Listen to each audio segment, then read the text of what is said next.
Hello guys. അപ്പോൾ നമ്മളിന്ന് explain ചെയ്യാൻ പോകുന്നത് ബ്ലഡ് ഹൗണ്ട് എന്ന സീരീസിൻ്റെ സീസൺ 2 ആണ്. മൊത്തം 7 എപ്പിസോഡുകളാണ് ഈ സീരീസിൽ വരുന്നത്. അപ്പോൾ നമുക്ക് നേരെ എക്സ്പ്ലനേഷനിലോട്ട് കടക്കാം. അതിനു മുമ്പ് എൻ്റെ ചാനൽ ഇതുവരെ സബ്സ്ക്രൈബ് ചെയ്തില്ലെങ്കിൽ തീർച്ചയായും സബ്സ്ക്രൈബ് ചെയ്യുക. പിന്നെ ചാനലൊന്ന് ഹൈപ്പും കൂടെ ചെയ്യുക.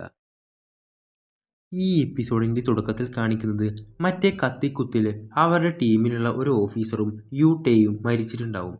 യോങ്ങിന് നല്ല പരിക്ക് പറ്റിയിട്ടുണ്ട്. സർജറിയിലായിരിക്കും. അവിടേക്ക് ഹോങ് എത്തും. യോങ്ങിൻ്റെ വൈഫും അവിടെ ഉണ്ടാവും. അവൻ്റെ ബ്രെയിനിനാണ് ഡാമേജ്. ഹോങ്ങിന് ഭയങ്കര ദേഷ്യം വരുന്നുണ്ട്. ശേഷം വുജിൻ ചെന്ന് കിമ്മിനെ കാണും. അവൻ കരഞ്ഞുകൊണ്ട് കിം നമ്മുടെ അമ്മയെ കൊണ്ടുപോയെന്ന് പറയും. എനിക്ക് രക്ഷിക്കാനായില്ല. ശേഷം മൂൺ ഡുയോങ്ങിന് മെസ്സേജ് ചെയ്യും. പയ്യന്മാർ അപകടത്തിലാണ്, നിന്റെ സഹായം ആവശ്യമാണെന്ന് പറയും. അങ്ങനെ ഡുയോങ് അവൻ്റെ ടൂൾസൊക്കെ എടുക്കുന്നു. ശേഷം വൂജോങ് മറ്റൊരു ഓഫീസറോട് യൂട്ടൻ്റെ കുടുംബത്തെ പ്രൊട്ടക്റ്റ് ചെയ്യാനുള്ള കാര്യത്തെക്കുറിച്ച് ചോദിക്കുമ്പോൾ അതിൻ്റെയൊന്നും ആവശ്യമില്ല. അപ്പോൾ യൂട്ടെ പോലീസിനെ സഹായിക്കുന്നതിനിടയിലാണ് മരിച്ചത്. അവൻ നമ്മുടെ കൂടെയായിരുന്നു. അതുകൊണ്ട് തന്നെ ആ ഫാമിലിയെ സേഫ് ആക്കണമെന്നുള്ളത് നമ്മുടെ കടമയല്ലേ. അപ്പോൾ അതിനൊരു പ്രൈവറ്റ് സെക്യൂരിറ്റിയെ നിയമിച്ചാൽ പോരെ. ഒരു ക്രിമിനലിൻ്റെ ഫാമിലിയെ പ്രൊട്ടക്റ്റ് ചെയ്ത് ഓരോ പ്രശ്നങ്ങൾ വരുത്തി വെക്കാൻ സമയമില്ലെന്ന് പറയും. ശേഷം വൂജോങ് കിമ്മിനെ വിളിക്കും. യോങ്ങിനെ ഒരു സർജറിക്കായി ICUവിൽ കയറ്റിയിരിക്കുകയാണ്. കണ്ടീഷൻ ഇപ്പോഴും സ്റ്റേബിളാണ്. നമുക്ക് നോക്കാം എന്ത് സംഭവിക്കുമെന്ന്. അപ്പോൾ മൂണിനെ എങ്ങനെയുണ്ടെന്ന് ചോദിക്കുമ്പോൾ അവൻ എഴുന്നേറ്റിട്ടുണ്ട്, ഒന്ന് വിളിച്ചു നോക്കെന്ന് പറയും. പിന്നെ നീ ഹോസ്പിറ്റൽ വിട്ടാൽ എവിടെ താമസിക്കുമെന്ന് തീരുമാനിച്ചോ? അതൊന്നും തീരുമാനിച്ചിട്ടില്ലെന്ന് പറയും. അപ്പോൾ ഒരു വീട് കണ്ടെത്തുകയാണെങ്കിൽ യൂട്ടയുടെ ഫാമിലിയെയും നിന്റെ വീട്ടിൽ താമസിപ്പിക്കുമോ? അവൻ്റെ അമ്മയെയും ആ ചെറിയ മോളെയും. കിം അതിന് സമ്മതിക്കുന്നു. ശേഷം പ്രീമിയമും ഹോങ്ങും ബെയ്ക്കിനെ എങ്ങനെ പിടിക്കാമെന്ന പ്ലാനാണ് ചർച്ച ചെയ്യുന്നത്. ഹോങ് വളരെ ടെൻഷനിലാണ്. കാരണം കിമ്മിൻ്റെ അമ്മ ഇപ്പോഴും ബന്ദിയായി ഡേഞ്ചറിലാണ്. ഒളിഞ്ഞിരുന്ന് ആക്രമിച്ചാൽ അവൾക്ക് അപകടമാണെന്ന് അവർ പറയുന്നു. അതിന് പ്രീമിയം പറയുന്നത് ബെയ്ക്ക് സാധാരണ ഗാങ്സ്റ്റർ അല്ല, ഫൈറ്റിനും പവറിനും സ്വന്തം ഈഗോക്കും വേണ്ടി ജീവിക്കുന്ന ആളാണെന്നാണ്. അതുകൊണ്ട് അവനെ ഫോഴ്സായി കണ്ടെത്താൻ പറ്റില്ല. പക്ഷെ അവൻ്റെ ഈഗോ ഉപയോഗിച്ച് പുറത്തേക്ക് വലിച്ചിറക്കാം എന്നാണ് അവൻ പറയുന്നത്. കിമ്മിനെ മുൻനിർത്തി വലിയ അണ്ടർഗ്രൗണ്ട് ഫൈറ്റ് അറേഞ്ച് ചെയ്താൽ കിമ്മിനെ പേഴ്സണലി തോൽപ്പിക്കണമെന്ന ആഗ്രഹം കൊണ്ട് ബെയ്ക്ക് സ്വയം വരുമെന്ന് വിശ്വസിക്കുന്നു. ഹോങ് ആദ്യം അത് റിസ്ക് ആണെന്ന് പറയുന്നു. ട്രാപ്പാണെന്ന് ബെയ്ക്കിന് മനസ്സിലായാൽ പ്രശ്നമാകുമെന്നാണ് അവൻ്റെ പേടി. പക്ഷേ ബെയ്ക്ക് വളരെ ഓവർ കോൺഫിഡൻ്റ് ആണെന്നും കിമ്മിനെ നേരിട്ട് തോൽപ്പിക്കാനുള്ള അവസരം അവൻ വിട്ടുകൊടുക്കില്ലെന്നുമാണ് അവൻ പറയുന്നത്. അവസാനം ഹോങ്ങിനും ആ പ്ലാൻ സമ്മതിക്കേണ്ടി വരികയാണ്. ശേഷം കിം മൂണിനെ കാണാൻ ചെല്ലും. അവൻ്റെ താടിയെല്ലിനെ നല്ല പരിക്കേറ്റിട്ടുണ്ട്. എന്നാലും ഞാൻ ഓക്കെയാണ്, കുഴപ്പമില്ലെന്ന് പറയും. ഇനി എങ്ങോട്ടാണ് പോകണമെന്ന് ചോദിക്കുമ്പോൾ നാളെ എൻ്റെ വീട്ടിലേക്ക് പോവാണ്. അപ്പം മൂൺ നിങ്ങളെ സഹായിക്കാൻ പറ്റിയ ഒരാളെ ഞാൻ വിളിച്ചിട്ടുണ്ടെന്ന് പറയും. അതാരാ? അത് നിനക്ക് കാണുമ്പോൾ തന്നെ മനസ്സിലാവുമെന്ന് പറയും. ശേഷം അവരെങ്ങനെ അവരുടെ വീട്ടിലെത്തി എല്ലാം ക്ലീൻ ചെയ്യാൻ തുടങ്ങും. അവിടേക്ക് വൂജോങ് യൂട്ടയുടെ ഫാമിലിയെയും കൊണ്ടെത്തും. കിം അവരെ വെൽക്കം ചെയ്യും. ആ കുട്ടി വന്ന പാടെ വൂജിനെ കെട്ടിപ്പിടിക്കുന്നു. ശേഷം ഹോങ്ങും ടേയോങ്ങും കൂടെ അവിടെ എത്തും. യോങ് എണീക്കാൻ കുറച്ചും കൂടെ വൈകുമെന്നാണ് ഡോക്ടർ പറഞ്ഞത്. അതുകൊണ്ട് ഇപ്പം മുതൽ നമുക്ക് തന്നെ ബാക്കി കാര്യങ്ങൾ ചെയ്യാം. ഞാൻ ആലോചിക്കുന്നത് എങ്ങനെ നിന്റെ അമ്മയെ രക്ഷിക്കാമെന്നാണ്. എൻ്റെ അങ്കിൾ NISൻ്റെ ഡയറക്ടറാണ്. അതുകൊണ്ട് ബെയ്ക്കിൻ്റെ അബ്രോഡിലേക്കുള്ള പോക്ക് ബ്ലോക്ക് ചെയ്യാൻ പറഞ്ഞിട്ടുണ്ട്. അത്ര സിമ്പിൾ അല്ലെന്നറിയാം. എന്നാലും ഒരു വട്ടം കൂടെ നിനക്ക് ബെയ്ക്കിന് കൂടെ ഫൈറ്റ് ചെയ്യാൻ പറ്റുമോ? അവനെ ഞാൻ വരുത്തും. ഇനിയും പോലീസിൽ ഇടപെട്ടാൽ അത് ഇവൻ്റെ അമ്മയ്ക്ക് ഭീഷണിയാണ്. അപ്പോൾ നിങ്ങൾ പറയുന്ന പോലെ ചെയ്യാമെന്ന് പറയും. ശേഷം രാത്രി അവരുടെ വീട്ടിലേക്ക് ബൈക്കിൽ ഒരാൾ വരും. വുജിനെ കണ്ട അയാൾ കൈ കാണിക്കും. അവന് മനസ്സിലാവില്ല. അവൻ കിമ്മിനെയും വിളിച്ച് അയാളുടെ അടുത്തേക്ക് ചെല്ലും. അത് ഡുയോങ് ആയിരിക്കും. ഹെൽമറ്റ് മാറ്റുമോ? ഹെൽമറ്റ് മാറ്റുമ്പോൾ അവർ ഞെട്ടും. കിമ്മിന് നല്ല കരച്ചിൽ വരും. ഡുയോങ് ഞാൻ നിങ്ങളെ നന്നായി മിസ് ചെയ്തു എന്ന് പറയും. അവർ അവനെ കെട്ടിപ്പിടിക്കും. എന്നിട്ട് അവർ നടന്ന സംഭവങ്ങളെല്ലാം പറയും. ഗാങ് പുറത്തിറങ്ങി ഇപ്പോൾ അവരുടെ കൂടെയാണ്. കിമ്മിൻ്റെ അമ്മയെ കിഡ്നാപ്പ് ചെയ്ത കാര്യവും ഒക്കെ പറയുന്നു. ഡുയോങ് നമ്മുടെ ഇടയിൽ വിട്ടുപിരിഞ്ഞ ജങ്ങിന് വേണ്ടിയും ചോയ്ക്ക് വേണ്ടിയും നമ്മൾ ഇതിന് പകരം ചോദിക്കുമെന്ന് പറയും. അവരെ രക്ഷിക്കാൻ ഇനിയും സമയമുണ്ട്, ഞാനുണ്ട് നിങ്ങളുടെ കൂടെ. അവനൊരു ചാറ്റ് കാണിച്ചു കൊടുക്കും. 4 വർഷമായി അവൻ്റെ ഒരു കൊട്ടേഷൻ ഗ്രൂപ്പിലുണ്ട്. ബ്ലഡ് ഹൗണ്ട്സ് എന്നാണ് ആ ഗ്രൂപ്പിൻ്റെ പേര്. കാശിന് വേണ്ടി അവൻ പലതും ചെയ്തു. അങ്ങനെയാണ് ജാങ് അന്ന് ഇട്ട കൊട്ടേഷൻ്റെ മെസ്സേജ് ഡുയോങ് കാണുന്നത്. ആ ഗ്രൂപ്പിലുള്ളത് കോൺട്രാക്ട് കില്ലേഴ്സാണ്. അതിലുള്ള ആർക്കും ആരെയും തമ്മിൽ അറിയില്ല. ഇതിനൊരു അഡ്മിൻ ഉണ്ട്, പക്ഷേ ഞാൻ അയാളെ നേരിട്ട് കണ്ടിട്ടില്ല. അയാളൊരു പണിയുണ്ടെന്ന് അറിയിക്കും. അതാരെങ്കിലും ഏറ്റ് ആ ജോലി ചെയ്താൽ അതിനുള്ള ക്യാഷ് ബിറ്റ്കോയിൻ വഴി നമുക്ക് കിട്ടും. ശേഷം വൂജോങ് ഡുയോങ്ങിനോട് കുറേ ചോദ്യങ്ങൾ ചോദിക്കും. നിങ്ങൾ എപ്പം മുതലാണ് ആ ഗ്രൂപ്പിൽ ചേർന്നത്? 4 വർഷം മുമ്പ്. അപ്പോൾ അന്ന് ബെയ്ക്കിനെ പിടിച്ച സമയത്ത് ഒരു വെറ്റിനറി ഡോക്ടറും ഉണ്ടായിരുന്നു. അയാൾക്കുള്ള വാറണ്ടി ഡെനി ചെയ്തതുകൊണ്ട് അയാളെ അറസ്റ്റ് ചെയ്യാൻ പറ്റിയില്ല. ഞാൻ കേട്ടിരുന്നു. അയാളിപ്പോൾ എവിടെയുണ്ട്? അയാൾ വീട്ടിലുണ്ടാവും. അപ്പോൾ അഡ്രസ്സ് എനിക്കൊന്ന് തരുമോ എന്ന് ചോദിക്കും. ഞാൻ ആരും അറിയാതെ അയാളെ പോയി കണ്ടോളാം. വുജിൻ ഡുയോങ് നമ്മുടെ ആളാണെന്ന് പറയും. ഡുയോങ്ങിൻ്റെ അടുത്ത് ഫുൾ കത്തിയായിരിക്കും. ശേഷം ബെയ്ക്കിൻ്റെ കൂടെയുള്ള ആ ഡോക്ടറിൻ്റെ വീട്ടിൽ ചെന്ന് അടിച്ച് ബോധം കെടുത്തുന്നു. എന്നിട്ടൊരു കസേരയിലായി കെട്ടിയിടും. ഡുയോങ് ഒരു ബക്കറ്റ് ഉപ്പുവെള്ളവും അതുപോലെ കുക്കുംബറിൻ്റെയൊക്കെ തൊലി പൊളിക്കുന്ന സാധനമൊക്കെ കൊണ്ടുവരും.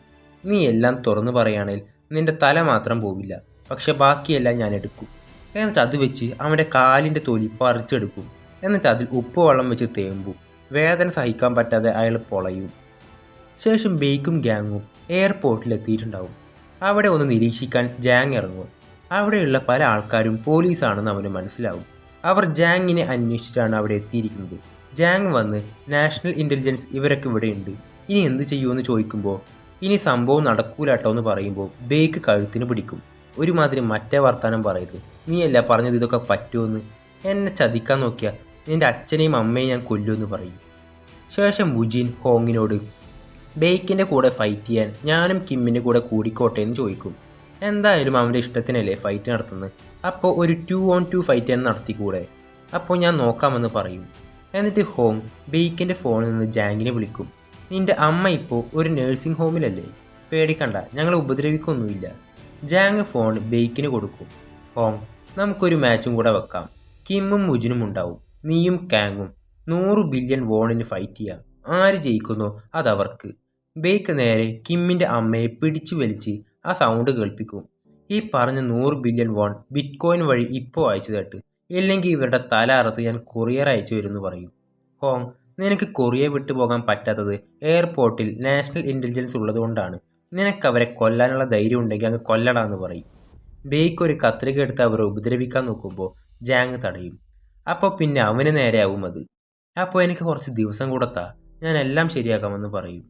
ശേഷം ജാങ് അവരെ വിളിച്ച് അവൻ പറയുന്നത് ഫൈറ്റ് നമുക്ക് അക്സെപ്റ്റ് ആണ്, പക്ഷെ ഫൈറ്റ് കഴിഞ്ഞ ഉടൻ അമ്മയെ വിടില്ല, രാജ്യം വിടാൻ സേഫ് റൂട്ട് വേണം, അതിന് നിന്റെ പ്രൈവറ്റ് ജെറ്റ് അറേഞ്ച് ചെയ്യണമെന്ന് ഹോങ്ങിനോട് പറയും. ഞങ്ങൾ രാജ്യം വിട്ടതിന് ശേഷം മാത്രമേ അമ്മയെ റിലീസ് ചെയ്യൂ. ഹോങ് അത് കേട്ട് സിറ്റുവേഷൻ കൺട്രോൾ ചെയ്യാൻ ശ്രമിക്കുന്നു. അമ്മ ജീവിച്ചിരിക്കണമെങ്കിൽ അവരുടെ ഡിമാൻഡ് അക്സെപ്റ്റ് ചെയ്യണം എന്ന ഇൻഡയറക്റ്റ് ഭീഷണിയാണ് മുഴുവൻ കോളിലുള്ളത്. അവസാനം ഹോങ് ഡീൽ അക്സെപ്റ്റ് ചെയ്യുകയും 10 ദിവസത്തിന് ശേഷം ഫൈനൽ ഫൈറ്റ് ഫിക്സ് ചെയ്യുകയും ചെയ്യുന്നു. ശേഷം ജാങ് ബെയ്ക്കിനോട് പോകാനുള്ള ജെറ്റൊക്കെ റെഡിയാണ്, പക്ഷെ കിമ്മിൻ്റെയും വുജിൻ്റെയും കൂടെ ഒന്ന് ഫൈറ്റ് ചെയ്യേണ്ടി വരും, 2-on-2 ബാച്ചായിട്ട്, ഒരു 10 ദിവസത്തിനുള്ളിൽ. അപ്പോൾ തന്നെ കാങ് എന്നാൽ കിമ്മിനെതിരെ ഞാൻ ഫൈറ്റ് ചെയ്യാമെന്ന് പറയും. അപ്പോൾ ബെയ്ക്ക് അവനെ എനിക്ക് കൊല്ലണമെന്ന് പറയുന്നു. ശേഷം കിമ്മും വുജിനും കൂടെ ഒരു ജിമ്മിലേക്ക് പോകും. അവിടെ ഒരു കോച്ചിനെ കാണാൻ വന്നതാണ്. ഇതാണ് വുജിൻ അന്ന് അവൻ്റെ അച്ഛൻ്റെ പരിചയത്തിലുള്ള ഒരു മാസ്റ്റർ ഉണ്ടെന്ന് പറഞ്ഞത്. അയാൾ കിമ്മിനോട് നീയാണല്ലേ ബെയ്ക്കിനോട് ഗ്ലൗസ് ഇടാതെ മത്സരിച്ചത്, ചോങ് എന്നാണ് ഇയാളുടെ പേര്, ഞങ്ങൾക്ക് ബെയ്ക്കിൻ്റെ കൂടെ ഒരു ഫൈറ്റ് ഉണ്ട്, അതിനായി ഞങ്ങളെ ട്രെയിൻ ചെയ്യുമോ, നിങ്ങൾക്ക് ഞങ്ങളെ സഹായിക്കാൻ പറ്റൂ. എന്താ റിവഞ്ച് ആണോ എന്ന് ചോദിക്കുമ്പോൾ കിം എൻ്റെ അമ്മയെ അവൻ കിഡ്നാപ്പ് ചെയ്ത് കൊണ്ടുപോയിരിക്കുകയാണ്, ചോങ് അവർക്ക് ട്രെയിനിങ് നൽകാമെന്നും പറയുന്നു. ഇയാളാണ് ബെയ്ക്കിനെയും ട്രെയിൻ ചെയ്യിച്ചത്. ബെയ്ക്കിന് ഫാസ്റ്റ് റൈറ്റ് ഹാൻഡും ഹെവി ലെഫ്റ്റ് ഹാൻഡുമാണ് ഉള്ളത്. അവനെ എങ്ങനെ പ്രതിരോധിക്കണമെന്നുള്ള കാര്യങ്ങൾ പറഞ്ഞു കൊടുക്കും. ചോങ്ങിൻ്റെ ഓരോ മൂവ്മെൻറ്റ്സും ബെയ്ക്കിനെ പോലെ തന്നെ കിമ്മിന് ഫീൽ ചെയ്യും. അവിടുന്ന് ബെയ്ക്കിനെ കുറിച്ച് അയാൾ പറയാൻ തുടങ്ങും. അവൻ്റെ കുട്ടിക്കാലം അത്ര നല്ലതായിരുന്നില്ല, അച്ഛനാണെങ്കിൽ മുഴുകുടിയൻ, അവൻ്റെ അമ്മയെ മരിക്കും വരെ തല്ലിയിട്ടുണ്ട്, ലൈഫ് ഒരു അതിജീവനമാണെന്നും അവൻ്റെ ലൈഫ് ഇത്ര റഫായതിനുമൊക്കെ കാരണം ഇതാണെന്ന് പറയും. അവനേറ്റ് മുട്ടുമ്പോൾ കൂടുതൽ ഡിഫെൻഡ് ചെയ്യുകയല്ല, മറിച്ച് കൗണ്ടർ ചെയ്യുകയാണ് വേണ്ടതെന്ന് പറഞ്ഞു കൊടുക്കും. ശേഷം ഡുയോങ്ങിന് ബ്ലഡ് ഹൗണ്ട്സ് ഗ്രൂപ്പിൽ നിന്ന് ഒരു മെസ്സേജ് വരും. ഒരു പണിയുണ്ട്, 2 ദിവസത്തിനുള്ളിൽ 20 ഗാർഡ്സിനെ വേണം, അവനും വരാമെന്ന് അയക്കുന്നു. ടേയോങ് എല്ലാവരെയും ഒരുമിച്ചിരുത്തി ഫൈനൽ ഓപ്പറേഷൻ പറയുന്നു. ജാങ്ങും ബെയ്ക്കും കിമ്മിൻ്റെ അമ്മയെ ബന്ദിയായി ഉപയോഗിക്കുന്നതിനാൽ അവർക്ക് നേരെ അറ്റാക്ക് ചെയ്താൽ അവൾക്ക് ഡേഞ്ചർ ഉണ്ടാകുമെന്ന് ആദ്യം തന്നെ പറയുന്നു. അതിനാൽ ഫൈറ്റ് തുടങ്ങുന്നതിന് മുമ്പ് enemy location, building structure, guard movement എല്ലാം ക്ലിയറായി മനസ്സിലാക്കണം. ടേയോങ് ഹാക്ക്ഡ് ഡാറ്റ ഉപയോഗിച്ച് ഒഴിഞ്ഞു കിടക്കുന്ന യൂണിവേഴ്സിറ്റി ബിൽഡിങ്ങിൻ്റെ മാപ്പ് കാണിച്ചു കൊടുക്കുന്നു. അകത്ത് പല റൂംസും അണ്ടർഗ്രൗണ്ട് പാസേജസും ഉള്ളതിനാൽ അമ്മ എവിടെയാണെന്ന് എക്സാക്റ്റായി കണ്ടെത്താൻ ബുദ്ധിമുട്ടാണെന്നും ടീം സ്പ്ലിറ്റായി മൂവ് ചെയ്യേണ്ടി വരുമെന്നും അവൾ പറയുന്നു. അതിനുശേഷം ഓരോരുത്തരുടെയും റോൾ അവൾ ഡിവൈഡ് ചെയ്യുന്നു. കിമ്മും വുജിനും മെയിൻ ഫൈറ്റേഴ്സായി റിംഗ് ഫൈറ്റിലേക്ക് പോകും. അവരുടെ ജോലി ബെയ്ക്കിനെയും കാങ്ങിനെയും ബിസിയാക്കി അവിടെ വലിയൊരു അന്തരീക്ഷം ഉണ്ടാക്കുക എന്നാണ്. അതേസമയം ഡുയോങ് ബ്ലഡ് ഹൗണ്ടായി വേഷം മാറി അകത്ത് നുഴഞ്ഞു കയറി അമ്മയെ കണ്ടെത്താൻ ശ്രമിക്കണം. വൂജോങ് പുറത്തുനിന്ന് ബാക്കപ്പ് സപ്പോർട്ട് നൽകും. ടേയോങ് ടെക് സൈഡ് ഹാൻഡിൽ ചെയ്ത് എനിമി ഫോൺസ് ഹാക്ക് ചെയ്യുകയും ലൊക്കേഷൻ ട്രാക്കിംഗ് നടത്തുകയും കമ്മ്യൂണിക്കേഷൻ കൺട്രോൾ ചെയ്യുകയും ചെയ്യുന്നു. ആ hacker bitcoin wallet verify ചെയ്യാൻ ഫോൺ ഉപയോഗിക്കുന്ന സമയത്ത് അതിലൂടെ ജാങ്ങിൻ്റെ സൈഡ് മൂവ്മെൻറ്റ് ട്രേസ് ചെയ്യാമെന്ന് അവൾ പറയുന്നു. അവസാനത്തിൽ ടൈമിംഗ് തെറ്റിയാൽ അമ്മ മരിക്കാം എന്ന് എല്ലാവരെയും വാർണിംഗ് ചെയ്ത് മിഷൻ തുടങ്ങാൻ ടീം റെഡിയാകുന്നു. ശേഷം കിമ്മിൻ്റെയും വുജിൻ്റെയും ട്രെയിനിങ് കാണിക്കുന്നു. അവിടെ കാങ്ങിൻ്റെയും ബെയ്ക്കിൻ്റെയും ട്രെയിനിങ് കാണിക്കുന്നു. ഇവരുടെയൊക്കെ ട്രെയിനിങ് കാണാൻ തന്നെ നല്ല രസമാണ്. ശേഷം ഫൈറ്റിനുള്ള റിങ്ങൊക്കെ തയ്യാറാകും. ഡുയോങ്ങിന് ആ ഗ്രൂപ്പിൽ എങ്ങോട്ടേക്കാണ് എത്തേണ്ടതെന്നുള്ള അഡ്രസ്സ് കിട്ടും. അത് സ്ക്രീൻഷോട്ട് എടുത്ത് ടേയോങ്ങിന് അയച്ചു കൊടുക്കും. അത് വൂജോങ്ങിനെ കാണിക്കുന്നു. എന്നിട്ട് ഡുയോങ് അതിനെല്ലാം റെഡിയായി നിൽക്കും. അവൻ്റെ കയ്യിൽ പല സൈസിലുള്ള കത്തികളുണ്ടാവും. അങ്ങനെ ഡുയോങ് അവിടേക്ക് ചെല്ലും. അവിടെ എല്ലാവരും എത്തിച്ചേർന്നിട്ടുണ്ടാകും. ജാങ്, നിങ്ങൾ ഇങ്ങോട്ട് വന്നപ്പോൾ എല്ലാവർക്കും ഒരു ടിക്കറ്റ് തന്നില്ലേ? അതനുസരിച്ച് വേണം നിൽക്കാൻ. ആരെങ്കിലും മാച്ചിനിടയിൽ സ്പോട്ട് വിട്ട് വേറെ എങ്ങോട്ടേലും പോയാൽ അവനെ ചതിയനായി കണക്കാക്കും. അങ്ങനെ ആരെങ്കിലും ചെയ്യുന്നത് കണ്ടാൽ കണ്ടവർ എനിക്ക് മെസ്സേജ് ചെയ്ത് അറിയിക്കുക. അല്ലെങ്കിൽ കണ്ടവർ തന്നെ ആ ചതിയനെ കൊല്ലുക. അവർക്ക് എക്സ്ട്രാ റിവാർഡ് ഉണ്ട്, 50 മില്യൺ വോൺ. ശേഷം ജാങ് ഹോങ്ങിന് അഡ്രസ്സ് അയച്ചു കൊടുക്കും. ആ ഒഴിഞ്ഞു കിടക്കുന്ന സ്ഥലത്ത് വേറെ ആരുണ്ടെങ്കിലും തീർക്കാനാണ് ഇവരെ നിർത്തിയേക്കുന്നത്. അവിടെ തല മൂടി ഒരാളെ ഇരുത്തിയേക്കുന്നതായി കാണും. കിമ്മും വുജിനും വരുന്നത് കണ്ട ജാങ് ബെയ്ക്കിനെ അറിയിക്കും. വന്ന പാടെ അവരെ ചെക്ക് ചെയ്ത് മൊബൈലൊക്കെ മേടിച്ച് വെക്കും. കിമ്മും വുജിനും ബെയ്ക്കും അയൺ നക്കിൾസ് ഇടും. ജാങ് ഫൈറ്റ് തുടങ്ങിയെന്ന മെസ്സേജ് ഇടും. ഡുയോങ് അവിടെയുള്ള ആളോട് സിഗരറ്റ് ഉണ്ടോ എന്ന് ചോദിക്കും. എന്നിട്ട് ലൈറ്റർ എടുക്കാൻ നേരം കത്തി കൊണ്ട് കുത്തിക്കൊല്ലും. അങ്ങനെ ആദ്യത്തെ ഫൈറ്റ് വുജിനും ബെയ്ക്കും തമ്മിലായിരിക്കും. പൊരിഞ്ഞ അടിയായിരിക്കും അവർ തമ്മിൽ. ആദ്യം തന്നെ വുജിന് നന്നായി കിട്ടും. അവന് ബെയ്ക്കിനൊപ്പം പിടിച്ചു നിൽക്കാൻ പറ്റുന്നുണ്ടാവില്ല. ശേഷം ഡുയോങ് അവിടെയുള്ള ആൾക്കാരെ കത്തി കൊണ്ട് എറിഞ്ഞു വീഴ്ത്താൻ തുടങ്ങും. കത്തി ചറ പറന്ന് എറിയാൻ തുടങ്ങും. നല്ല ഉന്നമായിരിക്കും. ശേഷം ഇവിടെ വുജിന് നന്നായി കിട്ടും. പക്ഷെ ഒരടി അവൻ തിരിച്ചു കൊടുക്കുമെങ്കിലും വുജിന് ബെയ്ക്കിനെ തോൽപ്പിക്കാനാവുന്നില്ല. പക്ഷെ അടിച്ച ആ അടിക്ക് തല പൊട്ടി ചോര വന്നിട്ടുണ്ടാകും ബെയ്ക്കിൻ്റെ. ശരിക്കും വുജിൻ്റെ പ്ലാനും ഇതായിരുന്നു, അടിച്ചവൻ്റെ കണ്ണിൻ്റെ അവിടെ പരിക്കേൽപ്പിക്കുക എന്നത്. ശേഷം ഡുയോങ്ങിനെ ഒരുത്തൻ വരയും. എങ്ങനെയൊക്കെ കത്തി എറിയുമ്പോഴും അവൻ മാറിക്കളയും. അങ്ങനെ ഒരേറ് കിട്ടും. ശേഷം കാങ്ങും കിമ്മും തമ്മിലുള്ള ഫൈറ്റാണ്. ആദ്യ അടി കിമ്മിന് കിട്ടും. എങ്കിലും അവർ തമ്മിൽ പൊരിഞ്ഞ പോരാട്ടമായിരിക്കും. രണ്ടും കട്ടക്ക് കട്ട, അങ്ങോട്ടും ഇങ്ങോട്ടും മാറി മാറി കിട്ടും. പക്ഷെ അവസാനം കാങ് ഒരു പ്രാന്തനെ പോലെ ഒരു മയമില്ലാതെ അടിക്കാൻ തുടങ്ങും. പക്ഷെ കിമ്മ് വിട്ടുകൊടുക്കില്ല. കാങ്ങിനെ അടിച്ചടിച്ച് അവൻ്റെ ബോധം കളയുന്നു. എന്നിട്ട് അവൻ്റെ വൃസ്റ്റ് ഭാഗം ഒടിക്കും. ശേഷം ഡുയോങ് ബാക്കിയുള്ളവരെ കൂടെയും ഫൈറ്റ് ചെയ്യും. എല്ലാത്തിനെയും കത്തി കൊണ്ട് കൊല്ലുന്നു.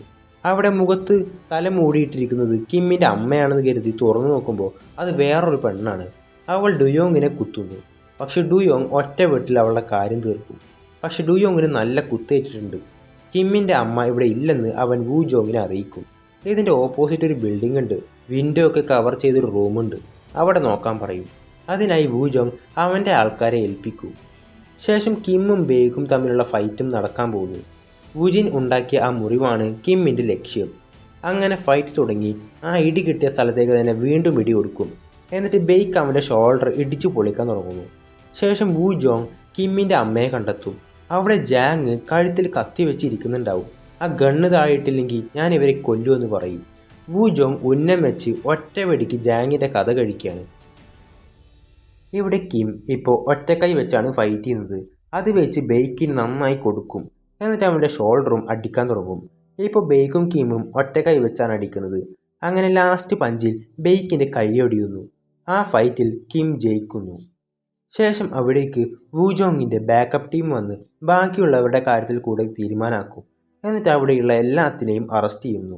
അമ്മ സേഫാണെന്ന കാര്യം വൂജോങ് ഡുയോങ്ങിനെ അറിയിക്കും. അത് കേൾക്കുമ്പോഴേ അവന് ആശ്വാസമാവും. അങ്ങനെ അമ്മയെ അവരുടെ അടുത്തേക്ക് എത്തിക്കും. അങ്ങനെ മിഷൻ സക്സസ് ആവുന്നു. ശേഷം രാത്രി പോലീസുകാർ ബെയ്ക്കിനെ കൊണ്ടുപോകുന്ന വഴി ടണലിൽ വെച്ച് അവരെ ബ്ലോക്ക് ചെയ്യും. അത് പ്രീമിയം ആയിരിക്കും. പെട്ടെന്ന് അവിടുത്തെ ലൈറ്റ്സ് എല്ലാം ഓഫാവും. അവൻ്റെ ആളുകൾ നൈറ്റ് വിഷൻ ഉള്ള ഹെൽമെറ്റ് വെച്ച് വാൻ തകർത്ത് സ്പ്രേ അടിച്ച് ബോധം കെടുത്തും. ലൈറ്റ് ഇല്ലാത്തതുകൊണ്ട് ആർക്കും ആരെയും കാണുന്നുണ്ടാവില്ല. ബെയ്ക്കിനെ അവർ കൊണ്ടുപോകും. മറ്റേ ഓഫീസർ വന്ന് നോക്കുമ്പോൾ അവനെ കാണുന്നുണ്ടാവില്ല. ശേഷം ഹോങ്ങിന് പ്രീമിയത്തിൻ്റെ മെസ്സേജ് വരും, അവനെ കൊന്നു എന്ന് പറഞ്ഞ്. ഇത് ഹോങ്ങിൻ്റെ പ്ലാനാണ്. അവനെ നിയമത്തിന് വിട്ടുകൊടുക്കാൻ ഹോങ്ങിന് താല്പര്യമുണ്ടായിരുന്നില്ല. അങ്ങനെ ദിവസങ്ങൾക്ക് ശേഷം അവർ അവരുടെ വീട്ടിലെത്തും. കിം, നമുക്ക് വേറൊരു വീട് നോക്കാം, എനിക്കിപ്പോഴും ഇവിടെ എന്തോ പോലെയാ. ഇനി ആ ബേക്ക് തിരിച്ചു വന്നാലോ? വുജിൻ, എന്നാൽ നമുക്ക് പോവാം, ഒപ്പം ഇനിയുള്ള യുദ്ധത്തിന് തയ്യാറെടുപ്പും തുടങ്ങാമെന്ന് പറയും. ശേഷം ബേക്കിനെ കാണിക്കുന്നു. മുമ്പിൽ പ്രീമിയമും അവൻ്റെ ആൾക്കാരും ഉണ്ട്. ബാങ്കോക്കിലെ IKFCയിൽ നിന്നെ സഹായിച്ച ഒരാളില്ലേ, അയാളുടെ പേരെന്താണെന്ന് ചോദിക്കുമ്പോൾ ഇവൻ ആദ്യം പറയില്ല. അപ്പോൾ ഒരു ഗണ്ണ് പൊട്ടിച്ച് കാണിച്ചു കൊടുക്കും. എനിക്കിപ്പോൾ നിന്നെ കൊല്ലാം. അപ്പോൾ ബേക്ക് പൈച്ചിട്ട് ചൈച്ചാന എന്ന് പറയും. ഈ കൊറിയയിലേക്ക് 300 ബില്യൺ വോണിൻ്റെ മെത്ത് അവൻ കടത്താൻ നോക്കുന്നുണ്ടെന്ന വിവരം കിട്ടിയിട്ടുണ്ട്. അപ്പോൾ അവനെ പിടിക്കാൻ എനിക്ക് വേണ്ടി നീ ഒരു ബ്ലഡ് ഹൗണ്ട് ആവുമോ എന്ന് ചോദിക്കുമ്പോൾ അവൻ ആവാമെന്ന് സമ്മതിക്കും. പെട്ടെന്ന് തന്നെ നമുക്കൊന്ന് മേക്കപ്പ് ചെയ്യാമെന്ന് പറയും അതിലൊരുത്തി. ശരിക്കും ബേക്കിനെ അവർ കൊന്നിട്ടില്ല. ഹോങ്ങിനെ അയച്ച ആ ഫോട്ടോ അവർ ഇതുപോലെ മേക്കപ്പ് ചെയ്തതായിരുന്നു. പിന്നെ ഇതിൻ്റെ ഒരു ടെയിലൻ്റായി മരിച്ചു കിടക്കുന്ന യൂട്ടയുടെ അടുത്തേക്ക് ഒരു മിലിറ്ററി ഓഫീസർ വരും. അയാളുടെ പ്രതികാരത്തിൻ്റെ ഒരു തുടക്കം കാണിച്ചുകൊണ്ടാണ് ഈ എപ്പിസോഡ് അവസാനിക്കുന്നത്. അങ്ങനെ അതും കാണിച്ചുകൊണ്ടാണ് ഈ സീസൺ ഇവിടെ അവസാനിക്കുന്നത്. അപ്പോൾ ഒരു 3rd സീസണുള്ള സ്കോപ്പും വെച്ചിട്ടാണ് ഈ സീസൺ അവിടെ അവസാനിക്കുന്നത്. അപ്പോൾ ഈ സീരീസ് നിങ്ങൾക്ക് ഇഷ്ടപ്പെട്ടിട്ടുണ്ടെങ്കിൽ ദയവായി ലൈക്ക് ചെയ്യുക, ഷെയർ ചെയ്യുക, സബ്സ്ക്രൈബ് ചെയ്യുക.